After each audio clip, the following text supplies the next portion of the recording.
Hey Joe, this is Mike. Can you hear me, over? Hey Mike, this is Joe. I've got Lima Charlie. How you, me? Over. I've got Lima Charlie. Break. You hear about this Joe with the hot mic? Over. No dude, I've got the Joe on. Let me pour a cup and give you the get some. Over. Roger that. Stand by to get some. We got a guest here. We got Joe in the studio. He's gonna, share and be quizzed and probably testify in front of Congress about this entire experience that he's had within his Army. But he's had a couple of neat, assignments to include things like being in Germany once, twice, as a young guy, and then as an old, archaic, crusty person, and been through Alaska, and some high up tempo units that we had met on before. And so he was just about to go into a story, I think, about something here. Oh yeah, I'm Joe. Hello. We were talking about phones, and I was talking about how I'm one of the older people who has two phones, which in a previous podcast you guys had talked about how only people that are millions and higher have phones. I've had a for a while. Well, and it's so funny that Mike said that last time, because for the majority of my career in the Air Force, I've had a phone. So it's just the differences between the Army and the Air Force. Because I've almost always had a phone. So the hoity-toity, Air Force, exactly, yeah. $billion jets, and everyone gets a phone. So come to the Air Force. Yeah, it's budget dust. Yeah, that's what we call it. So, right. Yeah. Mm-hmm. Although that is literally from the Chief of Staff to Army. Recent guidance is there's no such thing as budget dust. And okay, dude, you've got $1 trillion you can't account for. Right. You can't even count that high, right, and you're saying there's not budget dust. 1% of that is still in the too high to count. Yeah. Unbelievable, man. Yeah. So my story about the cell phone though is I've got two phones, and I don't use my government phone because it's other than email and Teams. That's the only reason to have it, in my opinion. So that's all I use it for. And on my official emails, I put my cell phone. If you want to call me on my actual cell phone that's attached to my actual watch. That's actually attached to my car while I'm driving. If you call me on my government cell phone, I'm just not going to answer, or I'll take the voicemail and call you back. Which goes into my story about being in Germany as a young officer. So this was back before we had before phones. Yeah, this was literally at the inception of phones in Germany. So there's timelines where I remember in college, and I'm an old fart, so graduated in 05, which that's probably grade school for y'all. And I had a phone, and it was a flip phone, and it was pretty good. I could call my wife, and I could you can surf the internet, you can do anything on it. You could just call people and text or play Snake. That was a game that you could play. So when you get to Germany, it was going back in time 10 years. So you didn't have a flip phone. You had a burner, Nokia hammer phone. Yeah. You could literally, it'll never die, never charged it ever. Yeah. And it works. But I got it from the guy, previous commander or something like that. And he was I'm moving, here you go, you can have my phone. I'm sweet. You had to pay for minutes and stuff, and it was super expensive, but it was kind of something we needed because, every once in a while you need to use a phone or text somebody. Yeah. But I remember on New Year's Eve, I got a random text. And it was hey, I really miss you, honey. You need to come over. I need it today. And I'm oh my God, this dude was cheating on his wife. Oh, wow. What the hell? So, yeah. So I don't answer government phones, especially when the number is carried through, because I don't want to catch any of that weirdness. You can FOIA the shit out of it. I'm not part of it. And that's even the FOIA in general is such an odd, and I was learning that from Joe, where it was oh, hey, members of Congress can't be FOIA'd, their email or period or their email or whatever. Yeah. Anything in general, because so what Congress does is when they pass laws, anti-discriminatory or sex in the workplace, sexual harassment type of laws, what they'll do is they'll exempt the legislative branch of government from the entire law. So that's why you have like congressmen that get into all this trouble with their staff, because their staff has no recourse, because the staff is, exempted from these protections that the executive branch enjoys. And so, FOIA is one of those things where they've exempted themselves, and they claim that, it's, the inner workings of Congress are too important to share, because then they wouldn't be able to make, the compromises that are necessary in order to pass laws. And so they there's all this like flowery language around it. Most states, I forget if it's like 50-50 or some other percentage, but some states have their own state legislation, state legislative branches that are FOIAble, or they're not FOIAble for their own like states laws. And so that throws out Congress's argument out the window, because these states obviously continue to operate with their legislative branches. But yeah, it's amazing. So you've got no recourse basically for questioning members of Congress on like their their records, and yet their oversight responsibilities. They get to deep dive into every nitnoid text message and IM message you ever sent over AOL Instant Messenger or Jabber in the office. Yeah. That's interesting. And so we had a couple of questions that we're going to quiz you with here and put you on the spot. But it was, if you get to be a liaison or train with a foreign military, which one would it be and why? Either friend or foe was the premise here. So this is, if it gets all, sickle and hammer on us, why that. Yeah, it's not really that. So I think the Norwegians or the Swedish would be interesting to train with.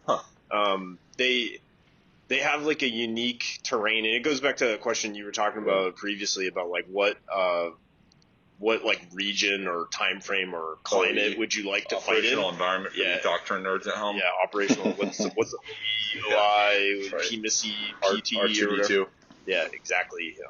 So for me, I think it's fascinating what like Northern European militaries are able to do in an Arctic environment. So a lot of them will be able to ski over, like their light infantry can move quickly, quietly over a really fast amount of time compared to our light infantry just walking and complaining with their cell phone on their face nonstop. So love me some Joes, and the best thing about Joes is that like they're awesome at complaining and telling you the honest truth about what's going on, especially at their level, and completely unfiltered. If it was a show or it's like a talk show, it would be called Soldiers Raw, or something like that. Like just unfiltered. Yeah, and the unique piece about both of those, and right now for context, it's the year of the Lord 2024 in January, and neither of them are in NATO yet. They're trying to they're lobbying or whatever. So I had a buddy who was in Germany that brought up a point. He got to train with one of those two. I can't remember which because I slept since then, but I haven't slept since then. And he was like, they're not part of NATO. So like a bunch of this stuff that engineers on the battlefield are doing for counter mobility with the NATO allies are all restricted through SANAGs, or whatever that SANAG stand for. And standard NATO agreement. And so he's like, they have all these neat like counter mobility approaches, which for like obstacles and how we use, because like we have all these gentlemen's agreements through STANAG that we're like, hey, we won't use these types of mines, we won't use these types of obstacles or whatever. And so he's like, they're like Wild West and that shit. Like they are like fucking, we're here to make sure the bear doesn't come over the mountain, westwardly. So I was like, that's pretty neat. And so those two countries too would be fun to train with, to me, especially as an engineer, because you would get to see like either capabilities or approaches or strategy that we like would only think of in a outside the box whiteboard session that we would likely not implement in real life because of inflation. And it's old timey too. Like they don't do stuff that's digital, and they don't do a lot of it. It goes back to like what I observed. So one of the units I was in was observer coach training unit in Germany, and we would have multinational partners. That's what you call somebody who's not in NATO, is a partner. So these partners would come and they would train, and remarkably effective because, one, they don't have a huge turnover of their officers and NCOs. That's weird. Yeah, that's we crazy. don't really either. Okay. Well, Continue. that make a difference. They don't train they don't change their equipment very often. That's okay. Nobody write that down. Yeah, I've got a lot of investments going, and I just. Yeah. And so one of the unique things that they would do is that they would just be super comfortable not knowing what's going on and issuing orders or receiving sit reps or getting information one time a day. And they use blind drops around the battlefield. They'll designate a place, and they'll have like a little ammo can, and that's where you get your info, and that's where you don't. And it's like in a little Ziploc, and they move it around, and it's on a schedule, and they're okay with like, hey, we know the enemy's moving at this speed, and they're going to be in our AO in 36 hours. Like, okay, well, we're going to do drops every 8 hours, and we're going to gather our info that way and report accordingly. So like what we do, but there's this planned and intentional. Yeah, very planned and fascinating. So, okay. Yeah. So that was kind of a neat inject with that. But I think their capability in the Arctic is one now with the ice melting everywhere may not be super relevant, but I think we'll still have snow somewhere, and water will accumulate and freeze. So there will still be fighting in an area where you would have to traverse over snow and ice and areas that you can't drive a Humvee through. It's remarkable watching units from Texas deploy to Europe, like brigades. And we're talking, this is not like 1980s, what did they used to call it? Reforger or something. It was when we were Reforger. A saber saying like, hey, Russia, sorry, we can out freaking deploy divisions. Right. Like we can barely deploy a brigade right now. Right. And when they do deploy, all their shit is tan. Yeah. They don't have snow capability whatsoever. Like snow chains are like a reactive like battle drill that I watched probably 5 times. Yeah. Oh my God, we don't have snow chains. Like, yeah, man, like you're going to be in like a snowy area in Bavaria, Germany, where like we're close to the Alps. Yeah. And like potentially you might have to drive east. Yeah. And it's not less snowy that way, So like, hello, it's like oh wow, I never really thought of that. My tan Humvee that only has air conditioning. Right. Because I haven't jerry rigged it yet with my heat dryer vent that I've fucking duct taped to my vent. Yeah, no shit. Redirected to my crotch. That's a real. Well, that's why you bring the multiple conics full of hairspray with those chlorofluorocarbons. And that's how the Joes is out there blasting the hairspray out into the atmosphere, melting those ice caps. That's right. But it was fascinating. Going back for a moment on the drop thing, that's fascinating because it feels like the U.S. military is kind of the exact polar opposite, and then even more so if it was possible not to go around the other side. There's such a desire and such a demand, straight up demand to be connected every single second of every single day with data links and everything else. And it'd be interesting to see, and maybe you have some experience with this through exercises with those Scandinavian partners. I'd be very curious to know and hear if, because right now the U.S. government is in the military is focused on, like things like sensor to shooter. Every soldier's a sensor. In the Air Force, the idea of a forward pass, having a separate aircraft light up a target and having another aircraft fire the air missiles for the strike. So everything about the U.S. military is digital, and even the analog stuff is digital. So I'd be curious to know, like, if the rubber hit the road, how those kinds of forms of communication would actually operate. Is it the case that it's simply a different mission set, right? So, like, is it the case that defending against the bear in those mountain snowy terrain, snowy mountain passes, is it simply that, like, hey, sensor to shooter type of stuff, is less value added in those kinds of environments? Or is it that, like, they're just kind of set in their ways and, it worked 100 years ago or, however long ago in World War II, and it's going to work again, next time? Yeah, first and foremost, everything will be met with both fire and fury. That's interesting, because in my mind, I think of like the ground force is more effective with more, we call it in the Army mission command. So like the idea that you can send somebody with a task and kind of like what was that book everybody had to read back in the day about the Cubans? Letter to Garcia. Yeah, letter to Garcia. Like, hey, go, go take the letter to Garcia and figure it out, dude. Like, no guidance, nothing. Like, just do it. That's like the extreme mission command approach. And I don't think like the multinational partners were demonstrating a lot of that. Like, a lot of times they're hesitant to do things without having guidance from higher because they kind of like don't want to get their hands slapped. But they are also like super comfortable just not knowing what's going on or being comfortable that their area of the battlefield is, shored up and nobody's getting through kind of thing. And we call that being comfortable with being uncomfortable, which is one of the tenets that we like to strive on, which is not really knowing what's going on and maybe being even underqualified for your job. Yeah, that's I call that the PCS cycle. Right. Yeah. Yeah. So I think there's, when you talk about sensor to shooter and like we have a similar thing in the Army where we have this like really crappy UAV that has a lawnmower engine that like you might not see it, but you'll definitely freaking hear it from like two miles away. It's like, why is there a lawnmower in the sky? Oh, we've got this UAV that I can shoot down with literally any weapon system I've got because it can't fly that. So anyway, we have that, and it'll pass targets to our Apaches and other weapon systems. So like that level of ground force interaction is like graduate level. Holy smokes! Like you're really hitting all the targets and firing on all cylinders if you're able to do that at the brigade level. I think when you talk like joint force, like how would these like drop box, Norwegians that are just kind of like skiing around and snow poling around in the mountains, like communicating with the joint force? Like, I don't think they are. I think that would happen at their brigade or even their division level where they're finally integrating with like the combined joint force, so that they can affect that stuff.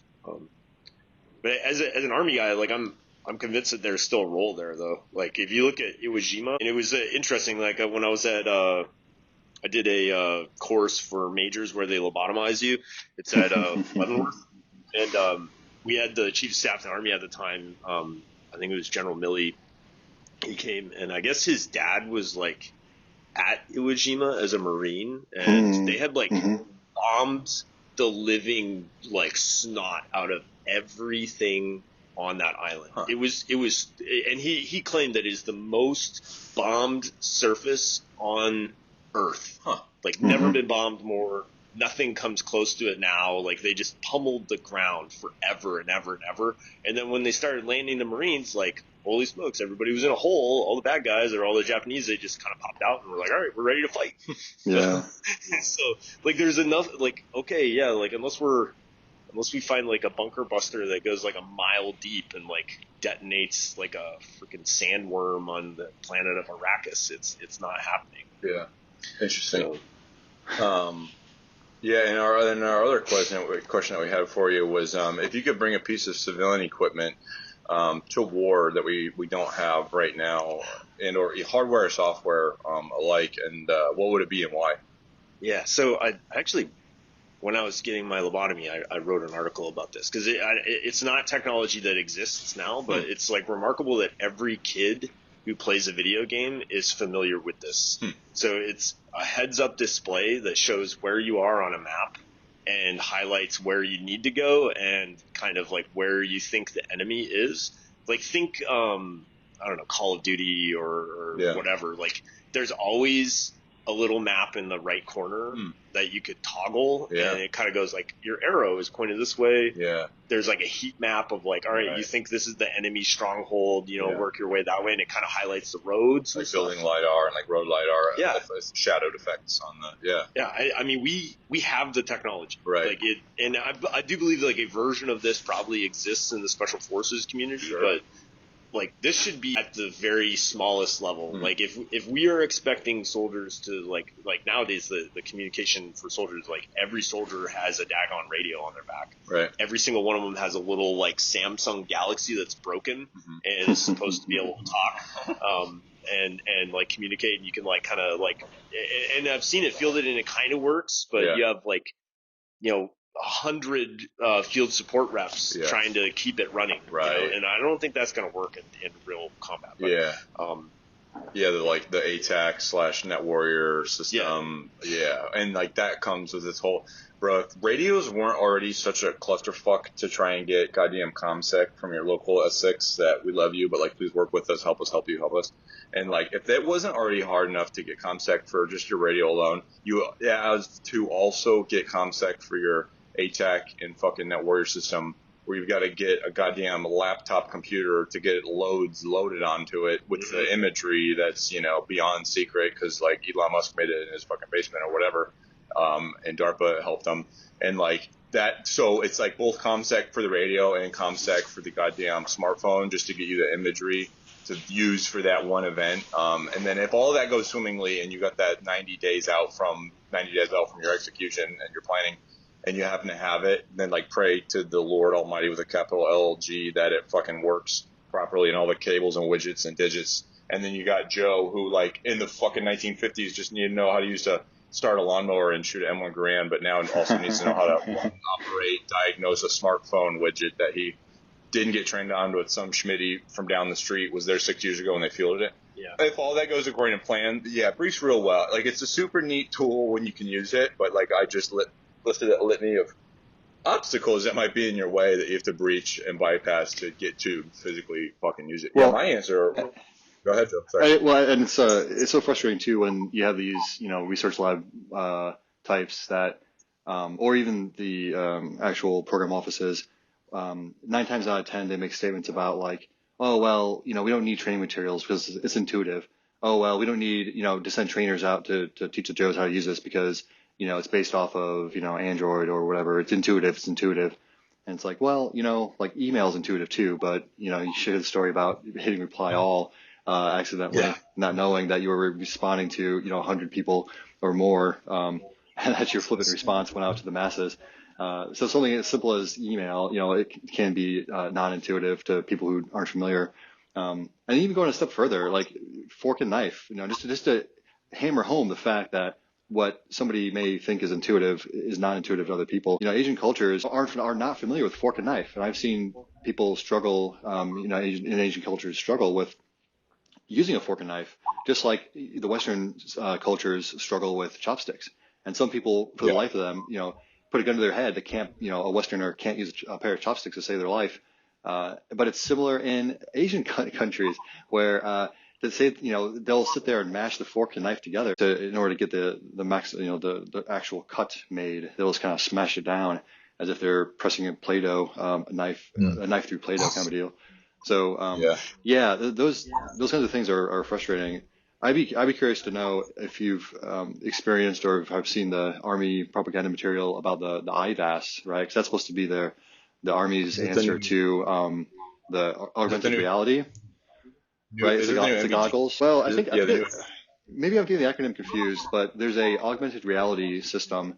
It's not night vision, right? It's not night vision goggles, but it's so maybe I have the acronym wrong, but it's a system that's the augmented reality. It's supposed to feed you a heads-up display inside your goggles, and it looks kind of like a souped-up ski set of goggles or whatever. Yeah, I think that's what I'm thinking of. And like, yeah, night vision's like saying, I'm like, is that computer? You're like, well, first of all, it's a fucking entire network. You're like plebeian.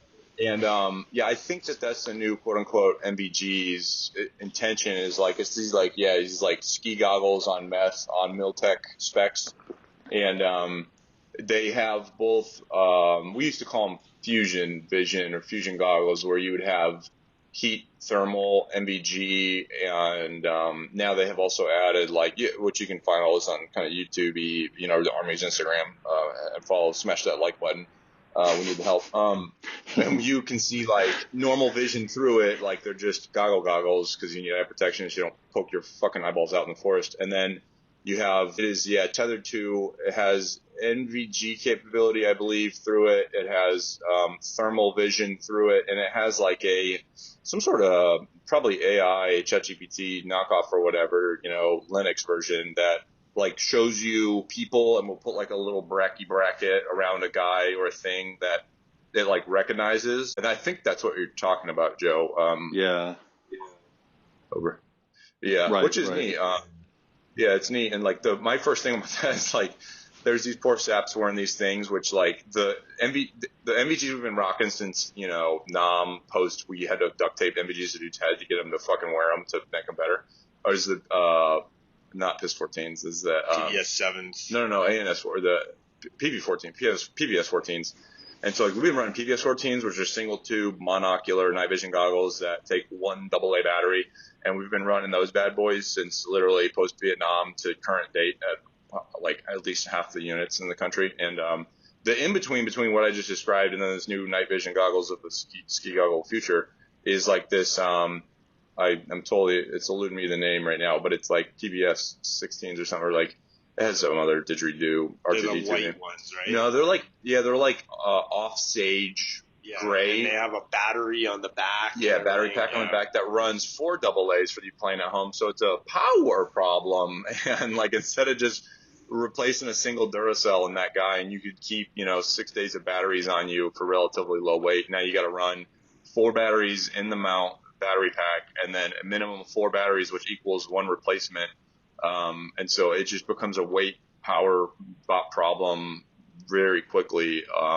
And, you don't per se have the ability to recharge those on the go because it's not like you just leave your fighting position in the woods and then you walk back to your fucking power bank and then swap them out, with the robot. And so, but yeah, those I think are kind of their answer in between to AR or augmented reality. That's their intention, Joe, that they see. I think they see that kind of going to like, that does give you some sort of HUD and you can see not quite Halo style. And like, I don't know how many rounds you have left in your magazine, but you could see like friendlies on the battlefield, or you could slew and maybe see like locations of other friendlies or whatever, something like that. But yeah, it is like you think we would almost be at Halo level, combat evolved. It's 2024, right. man. Yeah, like I can drive on. I drove here using Waze, which is just an app, which is not a sponsor yet. Tells me where all the fucking cops are, right, and where the potholes are and stuff. And that's just from people like inputting information. Yeah, crowdsourcing is the way of the future, really, which is just a wild thing to think about. But that's what we try to do in the military is like, hey, send me a sit rep, send me your salute, size, unit, whatever. And it's like, where does that go? It goes to someone's head and it doesn't go anywhere else, but it could be good information. Like literally just your location, like what you said about, hey, if I slew this way and I know that someone else is wearing this widget on their head and it like pops up saying, hey, I'm blue, I'm friendly, that would probably be super helpful. I don't know, like fratricide could be a thing. Yeah. Yeah. It's always watching. It's wild on like a talk floor or like a jock floor where they're like, hey, we want to call in for, artillery or fixed or rotary wing assets from higher. And they're like, can we get it? And you're like, yeah, sure. And then they go, hey, can you clear ground and air for us? And you're like, yeah, well, we got to clear air for you so we know there's no friendlies in the air. So these, arced rounds won't impact from low up to high, back down to low and hit some fucking helicopter in the AO. But then you'll have guys that are like, can you clear ground for us? I'm like, you're the one calling for the ground attack. I'm like, you got to clear ground. They're like, I don't know who's out here. I'm like, well, you're out there and fucking look to your left and your right. But like, and it's wild too whenever it'll be like, the frontmost echelon on the battlefield and be like, can you clear ground for it? I'm like, brother, you're the only motherfuckers out there. Like, as long as that shit is not in the wrong 180 degree and it's coming back to me, like, you are fucking peasy clean on this thing. You can go ahead and, do whatever you need to. And they'll be like, yo, can you get some battle damage assessment on that? I'm like, yeah, I say again last, you're the only motherfuckers out there. Good luck. Go with that body, like a dead tank. That happened at one of those FTXs that we were at, where they're like, hey, the cab was like, can you clear ground? And I was like, I stare at the map, stare back at the radio, stare at that map, and then I talked to someone. I was like, hey, is there anybody else out there? They're like, no, brother, that's fucking Vanguard. Like, they're out in the I was like, that's what. And this is a good example of that, like, demand or desire to be interconnected, right? Where, the Army touts mission command all the time, but then exactly these situations occur where it's like, hey, we want to know this information, but that information is based on data. And that data is enabled through these networks, these technical solutions that connect everybody via data links. So whether it's like a Blue Force tracker type of device that's like broadcasting, the ground forces locations, or like you said, futuristic heads-up display that can show you the people. There's like a dichotomy or like a split personality type of situation happening where and all the services are guilty of it. Some it becomes more prevalent than others, but again, like the desire to have the soldier, sailor, marine, airman, in charge, leading leading the charge, against the enemy, alone and unafraid, kind of a deal. Left to their own devices to make their own decisions to lead their troops and et cetera. But then the other side of the coin, which or I guess the other side of the mouth they're talking out of is like, well, yeah, but we need that guy connected though. So we need him to have like broadcasting where him and all his bubbas are. We need to have, air bubbas, the ground bubbas, the sea bubbas, all their positions on the map, and at a TOC or the higher echelon command centers as well. We want to see all those blue dots on the screen, and we want to see all the red dots on the screen, and we want to be like StarCraft style, dropping warheads on foreheads from, the safety of Florida or, some other, rare area type of deal. So it's, like I said, it's fascinating seeing it play out, but that's just one example where, it may not have been apparent, but, that desire to see blue forces or to call in, the guys calling in like, hey, clear the ground. It's like, yeah, even that guy in the field knows that there's a value added to knowing and understanding who's out there. Yeah. It's like a training level too. Like it's not understanding how it works and like being able to call up to like somebody on the other end of the headset that's like, I know everything. So like, just sure, it's good. It's crazy. But I would like the idea of like having this like heads up display video feed or whatever. It made me think of that documentary from 1979 about the Nostromo that they went to like a foreign planet and then there were all these like bug things that they had to kill. Not Space Invaders, but I think it was called Alien.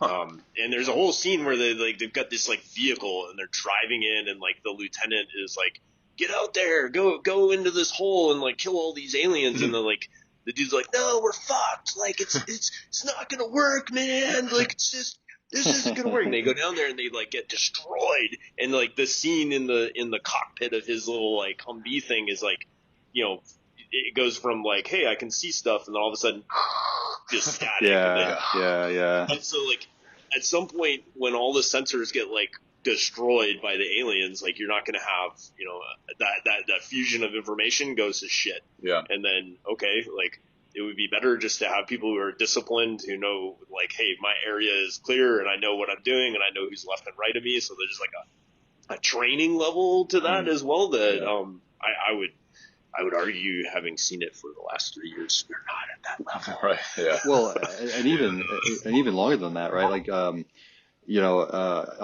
the first to tell people that, like, hey, all this technology is great, but you've got to be able to you have a responsibility to do your job with or without that computer. And so you whether or not you have that computer is independent of the fact that like your mission has to get done. So you've got to be able to bust out a map and wax pen and like figure it out. Because somebody is going to be shouting at you from above or below, demanding information or demanding decisions, and you've got to put those dots on a map. And if it's a hard copy map, then it's a hard copy map. It's the Air Force famously a couple of years ago announced that they would stop training air crews, B-52 pilots, navigators specifically, on celestial navigation. So they used to train with like sextants and like train how to guide by stars, navigate by stars.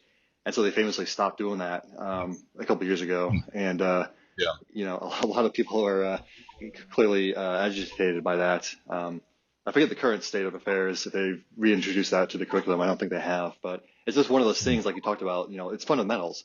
It's fundamentals. Understanding the capabilities of the systems you use and the folks that you talk to on the radio and things like, it all goes back to fundamentals, and I think you're right. I don't think we spend enough time on that. Is Joe, you sent me a picture the other day about these guys wearing their OCP tops in like the fucking snow, and you're like, and with like no gloves on their fucking hands too, and you're like, yo, what's up with this? Like, I was like, brother, that's a whole pod. And so the funny thing about like winter weather fighting is that like in garrison in the States, like, unless you are literally in Fort Drum, New York, or up in Alaska, like you don't are not allowed to wear your winter weather stuff to work like it's normal uniform. And like what you do is you wear your OCP regular jacket and then you stuff underneath it. You put like your waffle tops, like your medium thermal layer, or a smoker's jacket, which is like this whoopee that's been cut up and turned into a hobo's jacket, and that they don't issue anymore, but fucking everybody has them somehow. Yeah, like, and there's no buttons on it, so it hangs out, and so they call it smoker's jacket for some reason, and so like you just wear that shit under your, and everyone's like, tuck it down. No, you can't see the fucking thing, and like they act like this shit's in the regulation when it's like it's really not. And so you wear that, like that's what you do, and then you don't wear your beanie unless the sergeant major's cold kind of thing, and then like you're allowed to wear it as long as the fucking news crews can't see you or whatever. And so like it's wild because that's just the norm, like period. That's the thing. So like unless you're in New York, Fort Drum, New York, and or Alaska, and it happens to be winter, then the guidance will be like, oh hey, by the way, like now you can wear bollies and like balaclavas, or you can wear your fucking beanie cap around town and on the base, because normal bases is like, yo, don't wear that shit outside the motor pool, and unless it's below freezing, don't put it on your head. And so I'm not surprised at all that you're like, hey, what's up with this? I was like, bro, that's super norm. That's the thing. And like I said, you know, even our guest Joe is like, he was in Alaska, and I would be willing to bet it was like, hey, wear your winter shit today because it's fucking winter. There was a date that we had to switch. It was like, the Marine Corps, like the 10th of October or whatever, and we took the berets off and we put the beanies on. Yeah. And like it wasn't just your beanies; you had to wear like the full equics. Yeah. So you stopped wearing regular like uniform. Pants and uniform, and then you started wearing your like ninja suit. Yeah. And your like suspender pants. Right. Yeah. And your like big white boots, like the stupid vapor barrier boots. Yeah. And that was the norm. Like, and you were like inside your office. Yeah. Because I was a commander up there, and I'm like, man, I'm super hot. And like, yeah. So like the super high discipline, you know, wearing a beret and having your uniform all like look right. And this was after the whole polishing boots and stuff. But there's still like old timey NCOs that would take pride in stupid stuff like that. And whether or not it's stupid is arguable, I guess. But so there was opinion, but I got you. I might concur. And we would like break out the Equics, and it's like, dude, you only have one pair of pants and one jacket, so you were wearing that all the time. That's a good point. So like, you wear those out so fast, and we're doing maintenance in them, or doing everything. So like, the normal uniform was like just pants and your ninja suit, and like we looked like a bunch of idiots. Like nobody knows your name, nobody knows your rank. Yeah. You look like I don't know, like something out of a movie or whatever. Like, wow, like why do you have these like cartoonish size white boots on? Yeah. Walking around. I don't know. Do they look like those dumb red boots that became popular like recently? Yeah, they're kind of like that, like, but they're not as like high. white version. Yeah, they're like what you would think of as like a 1980s snow boot that was like barely waterproof. These are good. They're good, and they're vapor barriers, meaning they push out the moisture from your feet sweating, because that still happens. And so they push out the moisture, but they don't let it come in like a one-way valve or whatever. And but yeah, they are like this Mickey Mouse cartoon looking. Like if you looked up footage from like post World War II and guys in cold area, that would be like literally exactly what they're wearing. Because they definitely didn't have them battle the bullets for sure. They didn't even have fucking boots on, but they had, you know, bread bags tied around fucking towels on their feet. But yeah, like those levels of like then it's allowed. Like then it's okay, and then it's wild because then you'll have guys come from those units, both leaders and Joes, and like go to a normie, a lower 48 they call it, and like they're like, yo, it's cold, so like what are we doing today, boss? You're like, fucking snivel up, dude. And we'll say they'll be like, yo, put some snivel gear on. We call all the like creature comforts of your shit under your blouse. Be like, yo, snivel gear, make sure it's not visible. And you're like, what are you talking about? They're like, it's fucking freezing out and it's rainy and it's snowy. And they're like, yeah, no, but like boss man says no, you know, whatever. Cause like from the comfort of his office, it's a nice 68 degrees in there at any given time or whatever. But like, meanwhile, the Joes in the motor pool with like, you know, their fucking shit all tucked in and they look like puffed out, like you're feeling height weight tape. And you're like, what's up with this dude? You're like, oh no, they got all their shit on underneath. And so, and then that ties to like, I didn't even think too, that's a really good point. I didn't even think about the issuance of, you only get one set of those motherfuckers. Like, it's not like, even if you're in Alaska, you get two sets, so you can have a clean set and a dirty set and like fucking rotate that when you have a blowout because you couldn't get to the bathroom in time in the morning once you slammed 4 white monsters. Or tiger's blood. I mean, tiger's blood. You know? Yeah, exactly. Yeah. Yeah. So Brought to you by Tiger's Blood. Closer to Asia when you're in Alaska, so you can get that cheaper. Yeah, you can get it right to your home. Or from the source.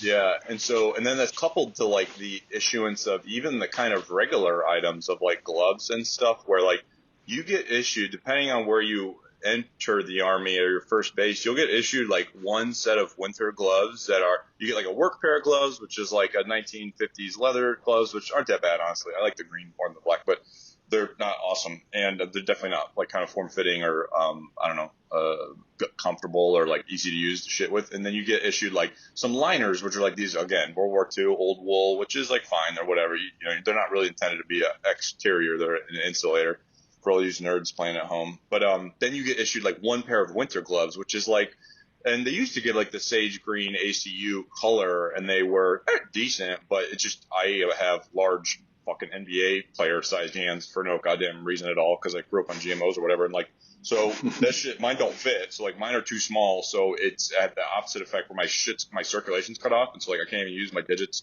if I wanted to, and then now they're cold because they have no blood in them. So those are decent gloves, but then again, you only get issued one, and then we go through regulation and uniform changes of like, oh hey, can't wear those green. You got to have black. You're like, well, they don't even issue black. Fucking snowboard gloves. So, but then all that is coupled to say like any other gloves you want, like you are buying out of pocket, and as officers, you don't get a clothing allowance except for a one-time non-refundable payment of like 600 skrill or whatever. And so it's like, I bought okay, my Army green. yeah, which you buy your with. fucking dress uniform with because you don't get issued one, and so it's like whatever. But like, so any other like mechanics wear, which is also not a sponsor of the podcast yet, you know, if you want to be like a Navy SEAL, you wear some fucking mechanics wear. If you're super cool, you wear non-uniform fucking matching ones because you cut the fingertips off and you're like a fucking operator. Outdoor research. Yeah. And so you go and buy some from the BX, PX, or whatever, and then you order them on Amazon, and then you're like, cool, I'm gonna wear these, and as long as they're like relatively the uniform color and relatively don't have any logos, most people won't give you grief as the like those are your work gloves kind of thing. But if you go to do an inspection for like every school you go to, every kind of troop school, or you feel like airborne or air assault, you got to do the layout of like all your issued stuff because that's what you have to bring to do the course. So you're like, well, cool. I never use these. They're like brand new. They're definitely not broken in. I'm gonna lay these out for this thing, and then I have to use those in this course. So you're like, well, now I'm kind of forced to break them in. But that just speaks to the like some of the regular issue items we use. It's not like someone didn't do their diligence as an acquisitions guy and try and get the kind of best item at the time. But then it's like, well, but the last time we probably procured gloves, if I had to guess, was like, I don't know, 1992. And we bought a billion of them. And so, which is fine, but they're just not stellar. And so it speaks to the like soldiers just will figure it out and do the mission and like resource their own stuff. But it's like, and all these little pieces, it just add up to, where like, oh, I bought gloves for the field, and then I blew through those because they fucking melted, or I got purple smoke on one of them, so now I can't wear that same glove anymore. But yeah, that's why it's funny that you're like, what's this? Go ahead. Well, yeah, I was gonna say it is funny because we were just talking a moment ago about mission command, right? And how you're supposed to be able to trust Joes, to like, operate on the battlefield. But then at the same time, like you can't trust Joes to dress themselves in cold weather, and that like they somehow need guidance and direction to dress appropriately for the winter weather. But that's the winter gear that, like you mentioned, was probably sufficiently procured many years ago and is issued. Like that cold weather gear is only authorized for use, or the extreme cold weather gear, I suppose, is only authorized, handed out or issued in those like Arctic locations, like Fort Drum in Alaska. So it's just funny that I think culturally there's and I'm not suggesting this is a judgment call or a negative or a positive. It's just that culturally there seems to be some points of conflict between like, well, we want Joes to think on their own for these situations, but not these situations, and like we want Joes to take the initiative over here, but like not over here. And like wearing an overcoat or a fleece that's been issued and authorized is an example of like, we want them to be like innovative on the battlefield or innovative in the the IT systems, but heaven forbid they put that fucking fleece on. I will they'll fucking tear them up. Like who does he think he is out there wearing cold weather gear and cold weather? Like who the fuck this guy? What? Dress him down. So it's just funny. like you have this fucking think for yourselfer, and they're like, who's this black sheep motherfucker over here with the fucking beanie on? You're like, it's a brisk 40 degrees. I don't know why he thinks he fucking needs that beanie on, even though it's like windy and it feels like real feel 27 degrees. And you're like, yes or no, I don't like. Because again, sometimes it's like, you know, Joe's where like sometimes you give them an inch and they take a fucking mile, you know, and you're like, hey man, we can do beanies, and like when it's cold. And the next thing you know, it's like 58 degrees out, and there's like all these Joes running amok with just fucking beanies on, no gloves too. Where like some bases will have rules where they're like, hey, if you want to wear a beanie, you need to have your coat and your gloves on to justify it. There's literally no reason, but like maybe to justify that it's actually cold enough. And like if it's cold enough for a beanie, you also probably need your hands to have gloves on, and a jacket. You should do that too for like a help themselves, save them from themselves. But like that, it's all these little like cultural or like, you know, opinionated things that then affect dudes' day-to-day life, where they're like, you know why I don't like the Army? Because like it's fucking cold in the field, and like Big Sarge won't let me put my hands in my pockets because that's the communist win then, and then also I can't wear my fucking shit because like the fucking snivel gear is showing. Well, so it's like, and as just one historical example of this kind of like cultural aversion to freedom, I guess, or I don't know what you'd call it, but a cultural aversion to, you know, independent thinking. Because the umbrella is actually a really fascinating case study. And so when the foldable umbrella was invented, like, you know, it was something like, you know, 1957 or something like that, the collapsible foldable umbrella that we know of today. And so like within 10 years, that umbrella was authorized for use in uniform in the Air Force. And the Navy followed suit, you know, a handful of years later, somewhere around like 5 to 10 years later. So very quickly, you know, the Air Force and the Navy authorized collapsible umbrellas for use in uniform. But then the Army and the Marine Corps both took until. So again, those authorizations took place in like the 1950s, 1960s, right? right. Almost immediately in terms of the timelines. And then all the way until 2019, I think is when. Yeah. And that was when the Army did it, right? Yeah. And the Marine Corps, like they took another couple of years. I think they did it like in 21, I believe, but they eventually did it, authorized umbrellas. But what you would have, right? Like all the old timers would tell you when you're at a joint assignment, like at the Pentagon, all the Army on a cold, rainy day, all the Army officers are huddled next to the fucking, holding hands with the Air Force officers because Air Force officers have umbrellas, and like you weren't even authorized umbrellas for use in like dress uniforms. Like you had to walk in the rain in dress uniforms. Heaven forbid, you know, you try to use an umbrella in a battle uniform. Right. And so that's how that's kind of like the cold weather gear where it's like, hey, like, oh, and by the way, females were authorized umbrellas before men were authorized umbrellas.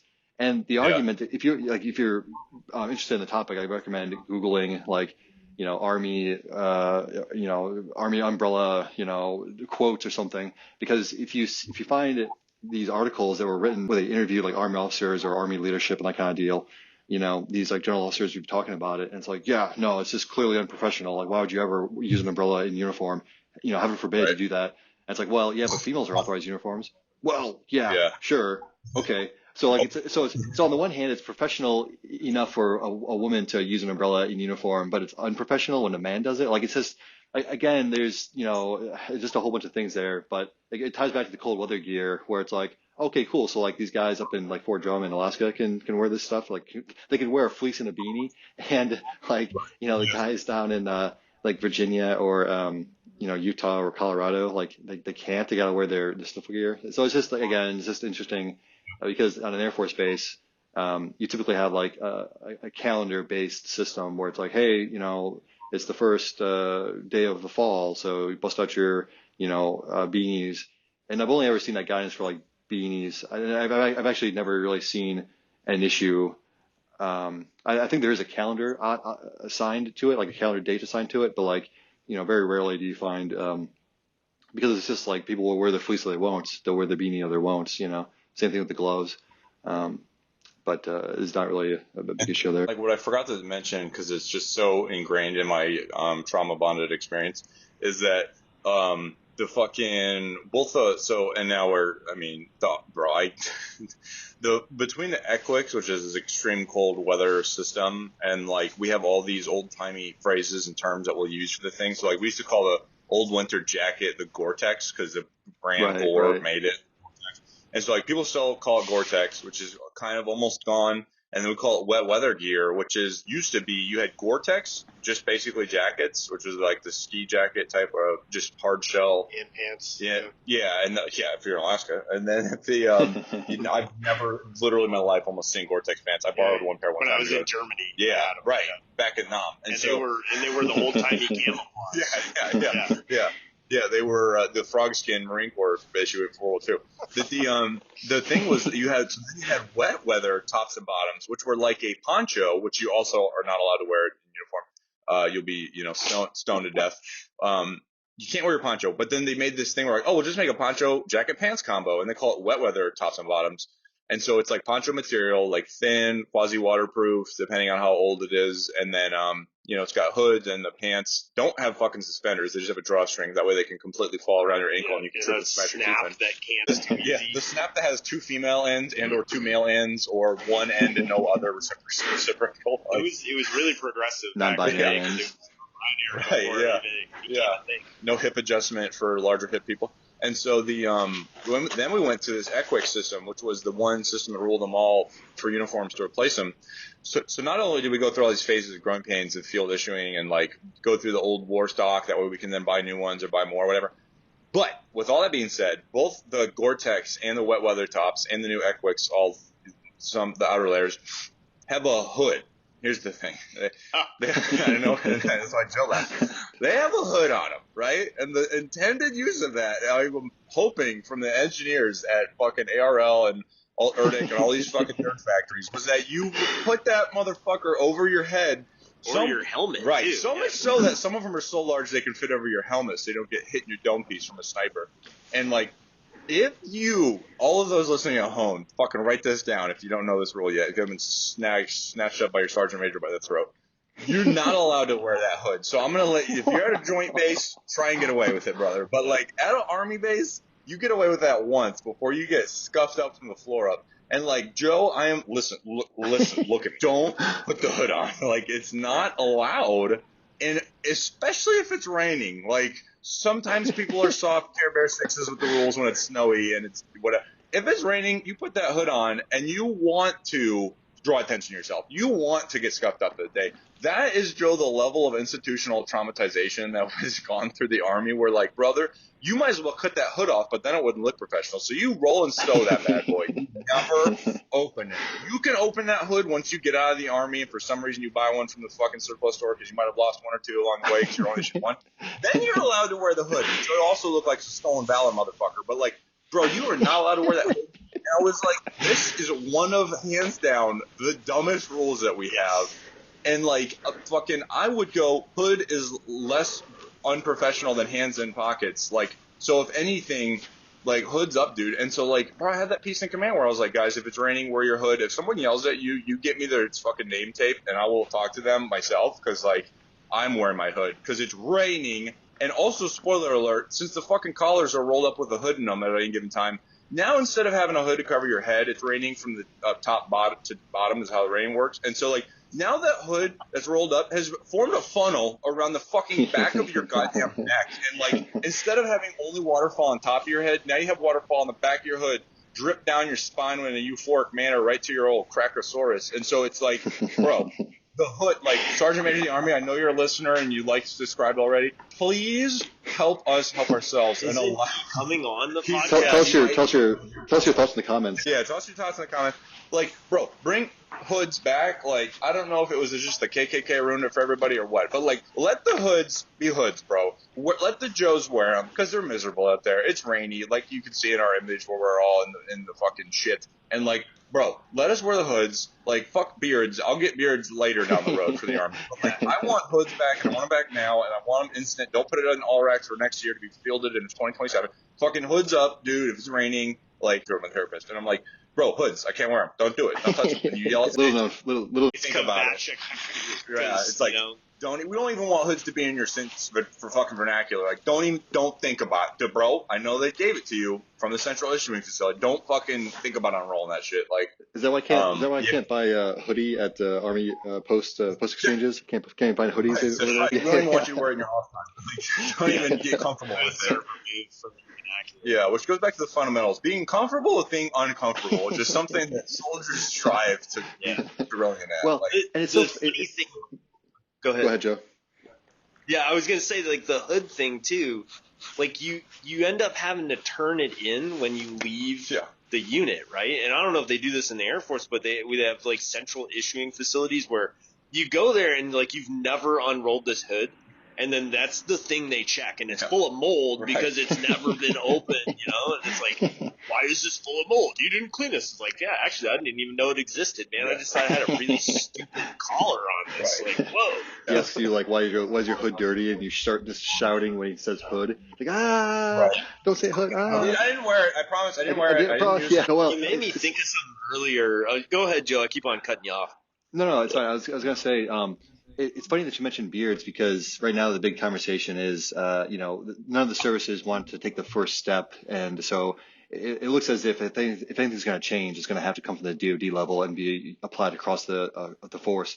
But again, this is one of those like, left hand, right hand, or like dichotomy things where, I was going to tell you, rest assured that, I'm walking around, on Army bases with my, it's a light fog, right? It's not even a precipitation, right? It's like a light fog is hovering in the air, and I'll be wearing my hood, while holding an umbrella, while also talking on the phone while walking, because all of those are authorized in the Air Force and Space Force. And, gloves.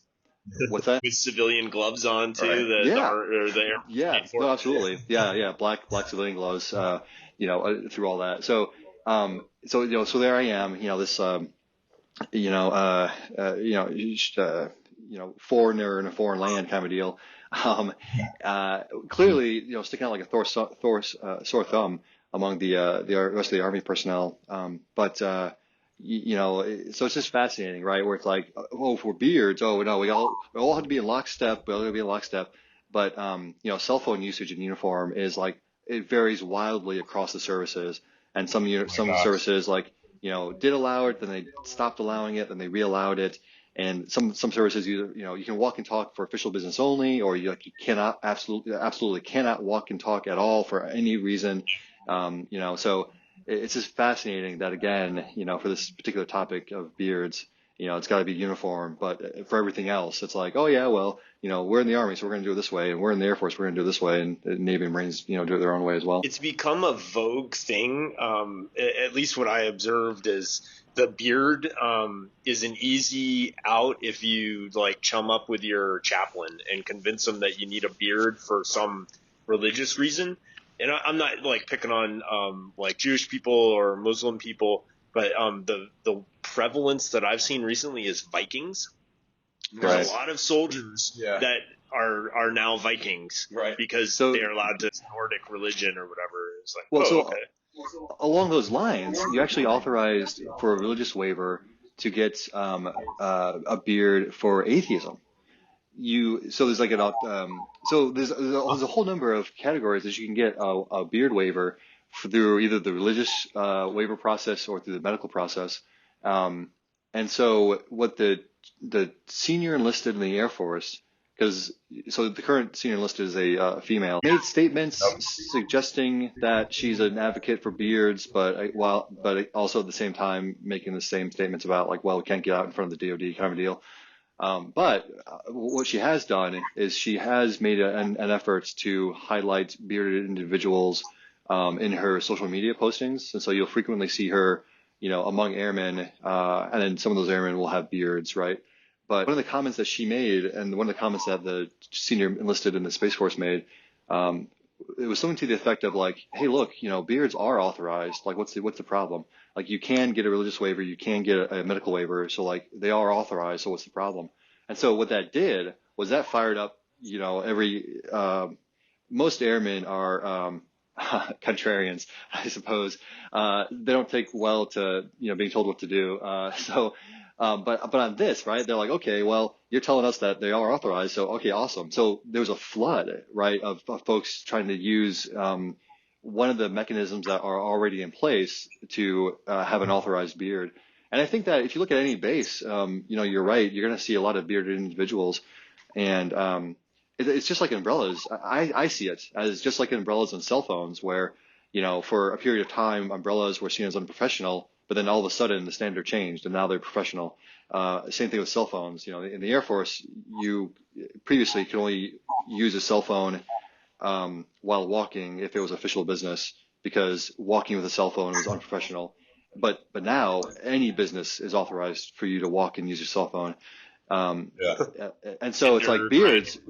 So beards will be the same thing. Where it's like today they're seen as unprofessional, quote unquote, and then tomorrow or in a year, in 2 years, in 5 years, it'll be seen as the standard will change and it'll be considered professional. Yeah, the cell phone use is so rampant in the Army, like it's give or take, and Mike and I have talked about this before when we knew each other back trauma bonding in a swamp hole in JRTC. The one common denominator across all soldiers, it doesn't matter if you're from Alabama and you just like crawled out of your Gators freaking wrestling match, like you are such a hillbilly nobody, or if you're from New York City and you enlisted because you had no option, like go to jail or go to the Army, you have a cell phone. You have the newest cell phone, actually. You have an iPhone 12 or 18 or whatever the newest one is, and it has like Face ID, and it's so prevalent now that like if you ask somebody to do something, you don't. We used to do these things where like you the beginning of the day and the end of the day you would have like notes put out. It was pretty inefficient in general. Like people wait to get the notes. But now it's just like, hey, anytime text, and it could come from anybody, and there's like no real etiquette. Like we had talked about, or you and Mike had talked about, like etiquette on email. Like if you are trying to establish some sort of like hierarchy across like cell phones in your unit, like that's not a thing, unless it's part of an SOP. Like and when I was an OC, we used Signal quite a bit because it was an easy way to share photos and like sit reps like quickly, and then compile them and then put them into another format. But I've been an advocate, kind of going back to like the whole like, hey, you're issued this thing but you're not allowed to use it, or we don't issue soldiers cell phones. Like holy crap, we issue boots and a uniform and everything else, and yeah, they got to wear that every day. But if you are a soldier in a unit and you don't have a phone, like you are literally going to have somebody buy you a phone. They'll buy you a phone at Walmart. Be like, here you go, man. Like, this is $20 and it comes with a plan. Like, you need to have a phone. I have to be able to get a hold of you.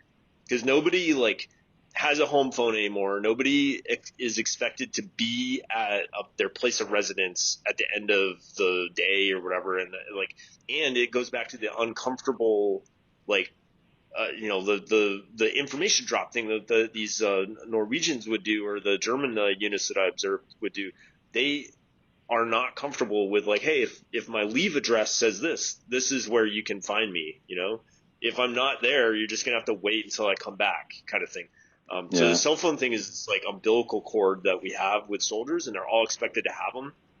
And it's I think it's unfair that we don't just give them a phone. And I don't mean like a government phone. I mean like just give them a phone. Like, here's a phone. We expect you to have this. It's going to last for like 5 years. And then when it breaks, like we'll get you another one, kind of thing. But we expect you to have it, and we expect you to like answer it, kind of thing. And yeah, you can look at all your illicit friggin' websites with it on the when you're hooked to your own thing or whatever. But we don't care what you do with it. But you have to answer the phone when we need you, because we might need to tell you, hey, red Corvette, this means come in right now.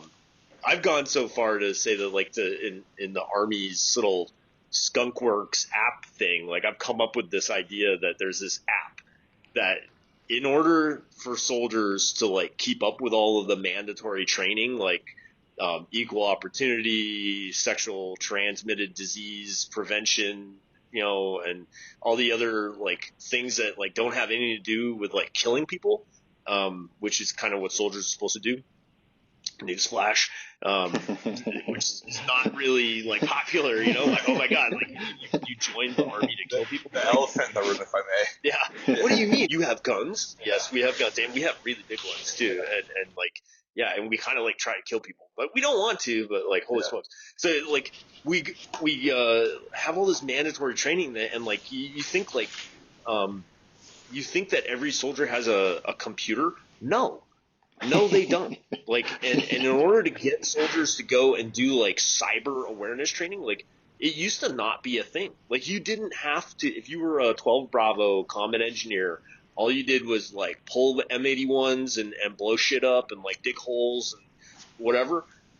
That wasn't part of your thing. And like in my career, I've seen it become a thing. Like, oh man, you gotta like make sure you don't take the audio CD from, you know, the lady outside your cubicle because it might have cyber stuff on it. Like that, I was in the army when we didn't have CDs. Like, holy crap, man! Like that wasn't a thing. So now all the soldiers technically have a computer because they all have a cell phone.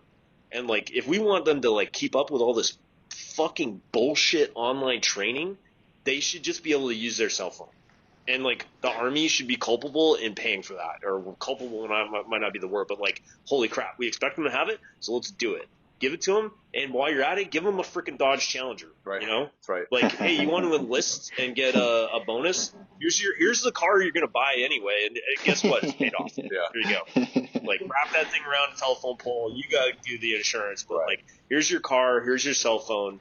You can go like pick up a hooker later or a stripper, and you know, like whatever you want to do with your life as a young E1. But like, at least you have the tools we expect you to have in order to be successful in, you know, an army unit. Yeah. Well, and I wonder how much of that. Like, we expect them to come to. Go I was ahead. gonna say, I wonder how much of that's going to change as the current generation of senior leaders migrates out, and a newer generation of old, you know, senior leaders starts to grow in their place. Because, you know, I think it used to be, because I remember it used to be the case that it's like, well, you know, we can't, they have to do the training on the government computer. There was like no option for doing it at home because CAC readers, private CAC readers weren't like a thing. You didn't have a CAC reader at home because it wasn't a thing. But then like CAC readers became available for like private purchase, and you could, you know, buy a CAC reader or whatever. So then you could have access to, you know, like the kind of training at home on the computer. But the intent was like, well, you know, they got to do the training at the office or at the work center or whatever. And I think there was a perception that it's like you were doing like army stuff on army time almost, where it's like, well, they're showing up at 8, leaving at 5, or like whatever the case is. And so like, hey, like Monday is the, you know, online training day, so let's knock it out. And then like Tuesdays, you pick up cigarette butts at the motor pool day or whatever. So like whatever it was, it's like, well, you showed up. And I think that the text messaging thing also ties into this, where it's like, hey, any time of day, you know, your commander or somebody else can get a hold of you via a Signal chat group or whatever else, and tell you like, hey, by the way, this slide's got to be redone, so get them done first thing in the morning. I'll be in at 6 to check them on, you know, whatever. And so now there's been an intrusion into the quote unquote, you know, home life or personal life. So it might be the case that, you know, there seemed to be a preference for doing, you know, military things on military time. But now with the prevalence of these messaging groups where, you know, people are trying to get a hold of, yes, there is the like, hey, Beverly Midnights, you know, we got to go pack your bag, grab your go bag, or, you know, we're jumping on the jet in 24 hours, kind of the messages you need across. But I think more often than not, it's like, hey, you know, those slides, you know, some message at 9 o'clock at night. It's like, hey, man, I just saw those slides you sent me. Yeah, you have to redo them. So get them done before 6, and I'll check on them at like, you know, 6:30 or whatever. So I think you're right. I think that there will be a time in the future where, you know, the current junior senior leaders become the senior leaders, and they value less, or they may value less the home time or personal time. And then the expression of that attitude or that culture would be, you know, making training apps available, because now it's like, well, shit, you know, I'm you know, my boss is not only telling me that the slides are trash, I've got to redo them before 6 a.m., but oh, by the way, I'm expected to do this like online training for sexual assault on Saturday because the app's available now, and I've got to get the training done before Monday or whatever. So I think there's a convenience factor, but there's also like something to be said about what shouldn't occur.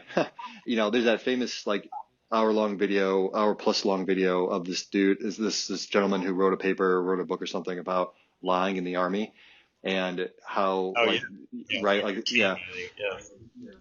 And so like there's so much training that there's physically not enough hours in the day within the year to accomplish all the training that's required. So what you can't do is just make more hours in the day, which is what they would be trying to do if they offered these things like via an app or something. DARPA's working that. Speaking of QSS, DARPA's working that. Yeah. So that's the wrong answer, right? Like the right answer is like reducing the amount of training required and that kind of bullshit. Because to your point about the Army killing people, you could have fooled me because like when I talked to Mike about like what he does on a regular business day, regular day in the Army, it's like, okay, it's like, but when do you go to the field? Like when do you go shoot stuff? When do you go practice killing people? It's like, oh well, we don't do that. It's like, what? Like what? Picking up cigarette butts and like playing. That's why I bring it up, and it's contentious. It's like, oh, are you kidding me? Like you're here to kill people? Like, yeah, I jump out of planes and I kill people. I literally had a bumper sticker and I put it in my cubicle when I went to the Corps of Engineers back when I was a captain, and like the civilians would clutch their fucking pearls when they'd see that. It's like, all right, sorry, like that's what I do, man. Yeah. Like, and now I'm here looking at your submittals, and this is hot garbage. Like, redo. I'm here to pound tiger's blood and kill people. I'm all out of tiger's blood. No sleep, by the way, so watch out. When you talk time management, dude, it reminds me of Mike and I were in a unit, and he talks about trauma bonding all the time. So like there's like certain leaders in the Army that like you bond under because of like positive energy and like good leadership. And then there's these fucking satanic pieces of shit that are the most toxic motherfuckers you've ever worked for in your life. And if you ever saw them on the side of the road, yeah, you'd probably hit them and keep driving because like, okay. So this dude was he was my peer, but very, very much so in charge of the unit. And Mike had I can't remember if it must have been your first boy who was in daycare. And I know he had his reasons for being like strung out and everything, but he was like, hey, I want everybody at the office at 5 a.m. Hey, you guys. And like we were staying until like regularly 7 or 8 o'clock at night, just doing office work. Like the battery died. The joke was that if someone left at 17:30, you're like, oh, I'm sorry, when we switch to fucking half day schedule? Like, yeah, for real. Like we were putting in some hours, and it was like, yeah, we were getting ready to do a big training event, and yeah, we were doing a bunch of stuff, but it wasn't like that big of a thing. Good deal. Are we good? We're back live. Yeah. All right. Yeah. So Mike's on. Joe's hot. Joe's here. That's right. And Mike's there. Mike's there. I'm here. Joe. I was telling a story about this unit and trauma bonding and how it's like kind of like you have good leaders and then you have like really bad leaders. And this bad leader that we had was talking about I don't think he even realized like how he was able to eke out more time in a day just by like being an asshole. Right. So he demanded that we all come in at 5 a.m. So that we could brief him before he had to go to his meeting with the big boss, who is an alien, by the way. Android. Yeah, total, like, not from Earth, Alpha Centauri. Like Elon Musk in the Army kind of thing, but a little more fit. Double watch wearing, 300 PT tests, being 50 years old kind of guy. Like, not fucking human, man.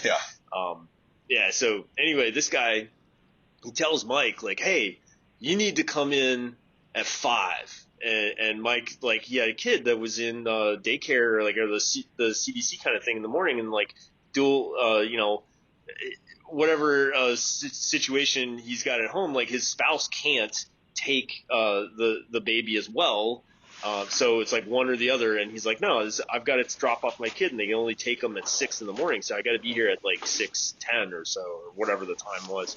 And like that dude was so pissed. He was like, no, I'm going to do your family care plan. I'm going to kick you out of the Army for this. Like, how dare you? Da, da, da. I remember like witnessing it, and like, more power to Mike. He was like, all right, man, kick me out. Like, do it. Like, I'm done. Like I thought he was going to fight him, which would have been amazing. So that experience under that leader, he was able to go 5 o'clock in the morning until like 2000 when we were in our in this unit. It's so it's the intense training cycle they call the gold cycle. So anyway, gold cycle, you're like, you just say goodbye to your family for that period of time. And in which case for me, it was gold cycle for 4 years because I was in that unit for 4 years. So a lot of fun, 2 deployments, 2 different continents as well. But anyway, that 5 o'clock to 2000, I can't do public mass or podcast mass, but it's like longer than 12 hours. Longer than 24 hours. We'll edit it. We'll edit it. Yeah. Longer than 8 hours would be the normal time frame, and we don't get double time and a half, right? So I had calculated. We're on salary. So I had just come from a Corps of Engineers assignment where we actually like account for time. You know, they don't do time cards, which would be amazing. Like, holy shit. You have a CAC card, and when you plug it in your computer, you're on duty, right? Like, no, we can't do that. That's illegal. But anyway, the time matters in the Corps of Engineers, which is, you know, it's a good thing and a bad thing, kind of. Time does not matter in everywhere else in the Army. Yeah. So you get paid the same amount. But if you actually calculate the hourly wage, it's kind of funny because, like, you know, they all joke like, oh, you're on duty 24 hours a day. Like, no, you're not, man. Like, you come in, you do PT, and then you leave. And, like, you know, like I know leaders, and I actually do this myself if I know, like, I don't want to be disturbed. Like, I'll put the do not disturb on my phone. Like, hey, I'm off duty. Like, I'll hit you back when I get back, you know.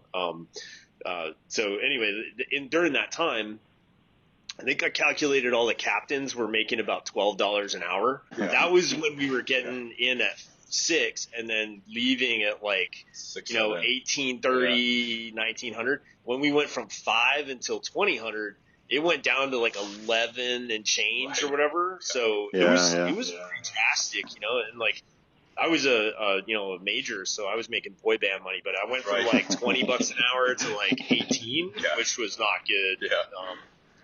And he would just like post it on the whiteboard in our plans shop, and he'd be like, "Hey guys, just to remind, we worked 17 hours yesterday? Cool. All right, all you'll make it $11.13 an hour." It was just like depressing. We're like, "Oh god!" Like, well, yeah, but by that calculus though, like if you work a single hour in a month, then you make like $6,000 an hour, right? Like that month.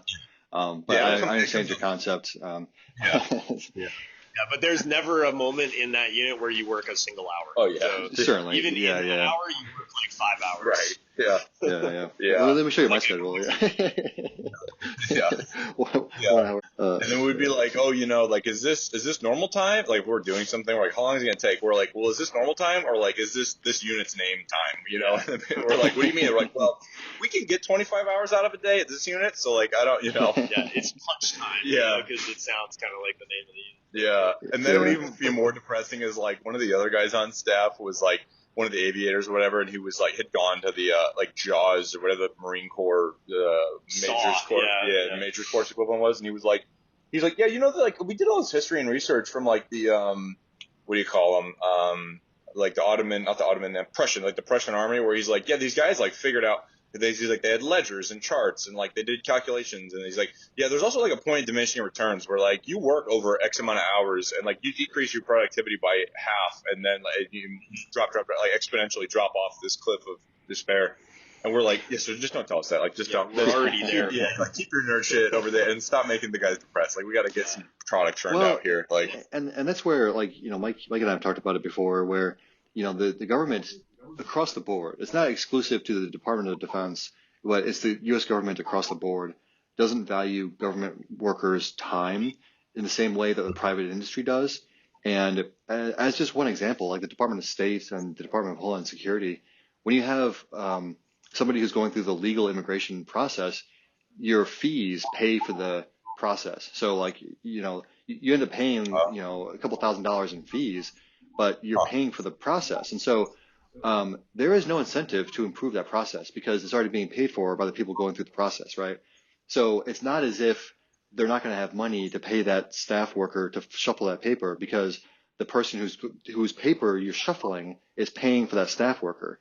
And so, there's no incentive to have this online system that's like secure and, you upload your documents, because the way it works today is that you're mailing a hard copy, like it's 1975, stacks of paperwork to and from these different agencies. And then, oh, by the way, I mentioned the Department of Homeland Security and the Department of State because the process involves both of those departments. And when the process shifts from one side to the other, it's like a literal handoff of like flicking the booger of, hey, it starts off in DHS, they flick that booger to DOS, and then now all of a sudden you've got to send them the exact same paperwork that you sent to DHS because they don't share the paperwork.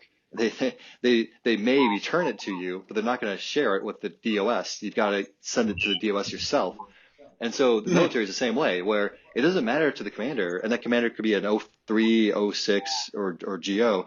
It doesn't matter to the commander that it takes the staff 26 hours every day to produce the slides that he reviews in the morning, because the slides are always done, right? Like regardless, like the slides are always done. So he doesn't care whether it takes a single individual 26 hours or whether it takes a team a whole week's worth of hours in a single day. It doesn't matter to him because he's getting what he wants, so he's getting what he's asked for.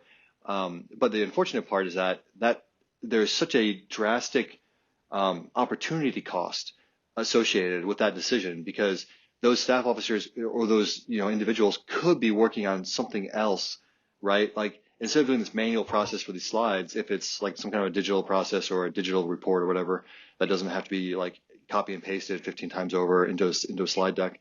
And that's just one example of like silly manual labor that we impose upon ourselves because there's no law stating that we have to have that slideshow to the commander. That's just how he happens to want to be briefed. And some commanders try to do a digital like data environment type of thing, but those are always hit or miss. And the new guy comes in and he scratches that whole thing because he doesn't like how it looks. And so they go back to slides. It's totally personality dependent. Yeah. Yeah.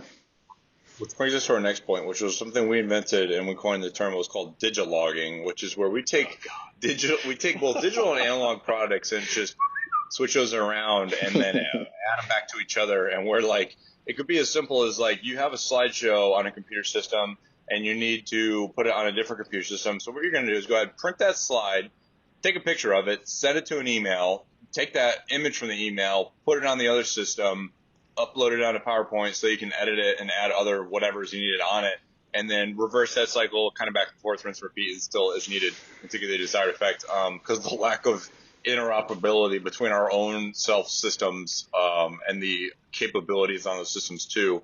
So like an example would be like a map where you have like where units are moving, you want to put on a map, but like maps on PowerPoint, and nor do you have a program on that computer that has map capabilities because the NGA and the other worker bees that do the Lord's work for everybody with the Joes is like, well, yeah, we got to get that. Just give me this red line and I can plug in. I'm like, brother, I don't have a fucking green line, much less a red line. And like, I'm working on my personal Wi-Fi puck in my own laptop. And so, that wasn't issued. And I bought my own cat card reader. And so I had to go to the, anyway. And so I got to transfer this product. So you're going to take that map, those unit images or icons, print them, take a picture or then cut them out, put them on a physical fucking map overlay that you've been drawing with a fucking marker on acetate. And then take a picture of that thing and then upload it to the other system you need and then copy it, put it into a PowerPoint slide or a different program. And you're good to go, honestly, after that, which is it's a quick couple-hour process. But really, I think we're still getting the commander's intent after, exercising discipline initiative, according to Mission Command, and enabled at the lowest level. And so it's like, it's like, oh, my God. It's like so crazy because I came and talked to Joe about this because he just sits there and his blood gets boiling and the time difference. He's like, bro, I got to be able to go to fucking sleep at night. So, like, you can't just fucking bring my blood pressure up. He's like, bro, call the NGA. I'll give you the death line. Like, go to and you'll send me some website. I'll go, oh, is this website? Oh, you have the CAC enabled? That won't do it here. Yeah, can't do that here, bro. We got to take a photo of it with our 1991 camera phone with 5.1 megapixels. Right. Or if it's like, oh, hey, we can send you a shape file. I was like, what shape is it? And they're like, no, the file's the shape. I'm like, yeah, I'm asking, bro. what's my tattoo say? Dude, what's mine Yeah. say, bro? I was like, no, they're like, your shape file. I'm like, I'm searching my inbox and I don't have anything that takes a shape file. So I don't know how they're like, you have ArcGIS or whatever nerd programs, these, tech guys. I was like, never heard of her, and so they're like, well, fucking, I can't help you. I was like, do you have a PowerPoint slide with the thing on it? They're like, are you homeless? No, we don't. I was like, bro, I just need a map with some lines overlaid, preferably MGRS, but if we have to make up our own JRG, that works too. And so it's like just wild hotness of Google Snip Tool images that you then overlay your hand-drawn aerosol icon, because PowerPoint doesn't have that for some reason, even though we pay Microsoft billions.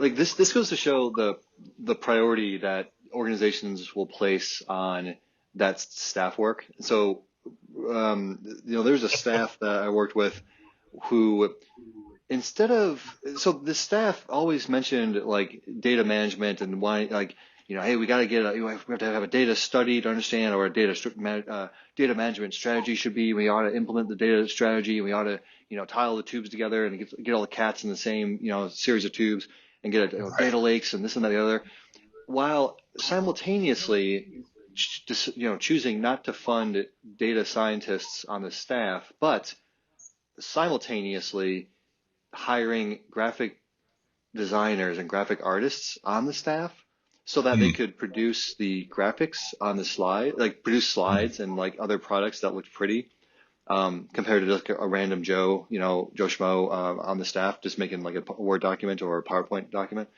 So again, they had the money to hire, and they chose to hire basically cosmetic technicians as opposed to like mechanics, right? So Right. it's fascinating again to observe this behavior, because again, it's like, what are we doing here? Like what's more important? Is it the slides that are more important, or is it that the data and getting the ones and zeros to the right places, is that more important? Like it's just mind-boggling. Right. Yeah. And it's crazy too, because like we have systems that you can do a bunch of this work, but like it goes back to something we talked about, where it's like we have in the Army a clear delineation between like the tactical environment and the garrison environment, and like even though if you check in through M-3-0 operations, there's no tactical operations versus garrison operations. It's all just called operations, which is the wild shit, which is awesome. But we don't do that in real life. And so you're like, yo, bro, there's a system you could use in garrison every day that does all of these digits and widgets. And it's like a PowerPoint. It's like a Word document. It just happens to be called the Command Post of the Future. And so like, go ahead and use that. They're like, well, that's a tactical system. We can't. I was like, you can't or you don't. And like, there's a difference, and so they're like, well, that's on the high side. And you're like, well, brother, I learned it in an unclassed classroom with a green screen, a green banner. So like, I don't know what you're talking about. And then it goes into like pulling that thread on learning what the nerds know and what we willing to share. When you're like, well, that system itself is not on the high side. The imagery that you used was, gathered with all these different programs or platforms that we don't want to disclose. So that's on the red side. And you're like, cool. Okay. Well, like, I don't need that shit. Give me like the low grade Google, this is only good resolution to like 100 billion pixels or 100 kilometers or whatever the fuck, but like some Google corporate civilian equivalency that is, not the hotness. Like, give me that shit, Maxar, or whoever's listening. And it's like, give me that on the unclassed version. That way I can then use this apparatus and infrastructure and architecture, like these terms that I've learned from these nerds, and that you can do a lot of your same functionalities. And heaven forbid, bro, it's like the NFL not playing in the pads that they practiced in. We're like, no, these are our game pads. Those are practice pads. And you're like, well, are they the same pads? Just one looks clean for Sunday? They're like, no. Actually, they're totally different pads, pretty much, actually. So they're actually made by different companies. They sit on your shoulders differently. And you're like, this doesn't make a fucking lick of sense, right? And they're like, Mike, this isn't football. I was like, yep, you got me. I'm right. Like, the pads are like Gene Simmons Kiss style and then in garrison, and then when you go to the field, it's like, oh, why am I wearing a lacrosse jersey? Right. And then you like have the audacity to be like, oh, hey, our field systems are old and clunky and whatever, and we should update them. And then all they're trying to do is basically pull the garrison products into the field that like Microsoft and fucking Bill Gates or whoever never intended for that shit to be used and sent across the fucking wavelengths, because the files are so big and clunky and not optimal. And so you're like, hey, I'm not getting this email on your tactical system. I'm like, bro, it's because you attached a fucking JPEG with a goddamn megapixel camera that, like, it won't get, the cat is too fat, bro. Can't get to the tube, man. Like, they're like, is that really the problem? I go, yeah, man. Like, it's a message like anything else. It has to go through the airwaves and the EMS and also the nerd leet speak that I learned from fucking sitting on 24-hour duties with these guys. And they're like, yeah, like the thinner the file, smaller, the easier it can go, less friction, kind of physics, fucking literal shit. And I was like, okay, well, tell the Joes this. Like this, I'm sure they can write this down, comprehend it. Like, so it just speaks to like we're slower to update our tactical systems because we don't spend most of our time out in the field because we just hope for not war, and we don't play Army 5 days a week. We play Army like a couple times a month if you're lucky. Not even. Yeah, and you're allowed to go and shoot your weapon system and then not scurry back to the office. Yeah. And I'd be very curious to know, obviously there's a lot of lessons learned coming out of Ukraine and, Israel with regards to, combat operations and everything else. I'd be very curious, I'd be very curious to be a fly on the wall in, like a staff role, right? Where it's like, the regular staff work that gets done during peacetime, like those kinds of offices for Ukraine and for Israel, just to see like, in the U.S. military, there's a lot of unnecessary, staff work that gets done. And in the heat of battle or in the heat of conflict, some of that, if you're lucky, some of that chaff gets, thrown out and you keep the wheat. So you keep the stuff that needs to happen. And then afterwards, hopefully you look at that and say, okay, well, this is all the wheat we kept. This is all the chaff we threw out. So in the future, let's just focus on the wheat stuff because we don't really, when the rubber hit the road, we actually didn't need this chaff. And there are a handful of examples of that kind of stuff happening. But, to your point about slides and trying to push emails to the field, of like giant documents and things, I'd be very curious to understand, from a process perspective, the weekly meetings, right? The weekly Monday morning meeting, right? Like that everyone prepares for and over prepares for, or the daily staff meeting that everyone prepares for or over prepares for. Like, does that still execute as it does during peacetime, or was it like wholly rewritten? And things like GWAT, I think, are a poor representation of that because we lifted up peacetime problems and put them into a wartime environment. So we had this bifurcation or this mixing of like fresh water and salt water of like peacetime problems and wartime problems, and just like in Vietnam, all those years ago. So, but with Ukraine and with Israel, is probably much more. I'm assuming now, but I'm assuming that their governments have a much more pragmatic approach to their current conflicts and less of a like GWAT approach. That's kind of like, well, whatever, we'll just be here for 20 years kind of a deal. Yeah, for real. I mean, Ukraine is in an existential threat right now. Right. Like they're. Yeah. I met with whoever their chief of engineering is when in my previous job, and like he was very knowledgeable, knew exactly what needed to happen. He just didn't have what he needed. He didn't have enough troops, so it's kind of crazy.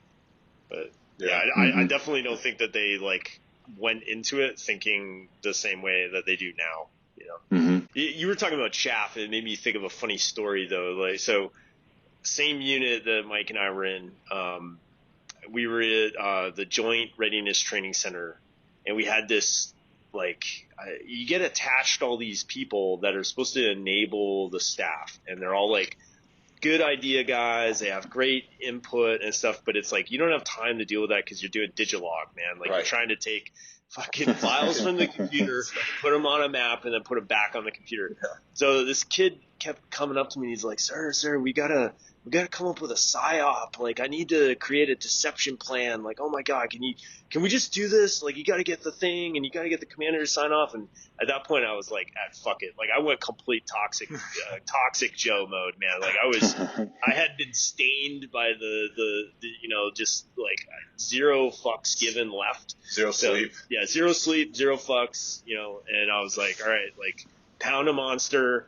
Let's make a deception plan. So we had our actual plan, And all I did was change some of the arrows around and wrote a concept of the operation. And the whole idea behind the deception was that you could like toss this in the trash or lose it in like the paper that like goes through the stuff, and like the opposing force goes through that stuff at JRC. Right. So you can like feed them a misinformation of the plan. Vietnam Charlie style. Yeah. So it was like, all right, man, like get this kid off my back. I'm gonna come up with a stupid plan. Like we're not gonna seize, you know, Jalalabad or whatever the name was, Objective Dog. We're gonna seize cat and then turkey. Yeah. So then like fast forward, the battle's happening.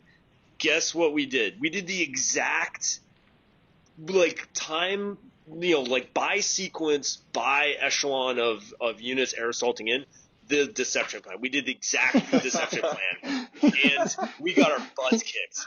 Like, we got so bad by that, and it was like, man, like wow, like we were so flexible in operating that we we went to the throwaway. Yeah. Nobody even briefed that we had a deception plan because all I was doing was trying to get rid of this thing. But yeah, it was really funny.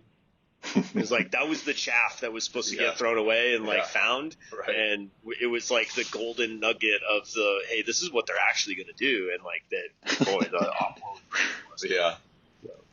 Yeah. I'm pretty sure Mike died in a hind attack after we were revived. That definitely happened. Yeah. He, along with like 20 other trucks sitting ducks in a row when this hind came out of the wood line and zipped the balls in. Like, my butthole actually puckered up, even though there's no, like the helicopters don't have a simulated, you know, like it's not like they're shooting fake rounds at you or laser. But then all of our lights, with these lights on our trucks that whoop whoop and go off when you're hit in a vehicle and on your personal gear. But I just was like, you know, maybe seventh in a row of 20 vehicles, and this fucking hind just zips over the wood line and zapped all. I was like, my whole actual puckered up because I was like, oh, I would have been real dead in real life. Like this is very bad news bears. Like it was like a reality shot, and it was like, yo, how do we not see this? And it was like we had air defense artillery assets with us, but they weren't like I don't know turned on or fucking mustered up or whatever the fuck, sinned up to the gills and like they ran out of white monsters. Ran out white monster. They're chugging regular green monster like 4 people, and they're like, I was like, what was up with this fucking thing? I was with it. They're like, oh, the thing, like it was backwards or whatever the fuck bullshit excuse. I was like, motherfucker, like we even had this shit with us, and you still like, God, they're like, well, we need so much standoff and the blah blah blah. I was like, we need to know ahead of time where it was. Yeah, oh my god, we toss clay pigeons to each other and shoot those out of the sky. And so, it was. I mean, that was a riot. That exercise in rotation was really fun in a, you know, Stockholm syndrome trauma bonding kind of way. No, so, it definitely wasn't. We went through like all the seasons too, because it was like March, so we went through like cold, hot, rainy, wet, rain again, cold. You didn't know what to do with your wet weather gear. You weren't so hot, so hot. Like, so going back to like the cold weather gear discussion, like that's why I would prefer to fight in a cold weather scenario, is because you can always add more cold weather stuff. Yeah. And then eventually you'll be warmish. If you are too hot, you cannot get unhot. Your after brain that. can't work too. Like it's always just cooking a lot. So I remember the super toxic leader that we had. I was literally like almost heat cat. Like I'm super hot. We were like in our, you know, tent that doesn't have air conditioning because somebody had let the fucking, you know, generator run out of gas or something. And like, okay, I'm a field grade officer. That was like one of my number one priorities was making sure that the air conditioning worked in my tent. Like I want to be comfortable when I'm miserable. So, which is funny because it wasn't even so much comfortable as it was just not suffocating to death. Yeah, like, it was like, I just want to breathe. Yeah, like I need air movement, period. Because without that, my lungs don't let my heart work the way it's supposed to.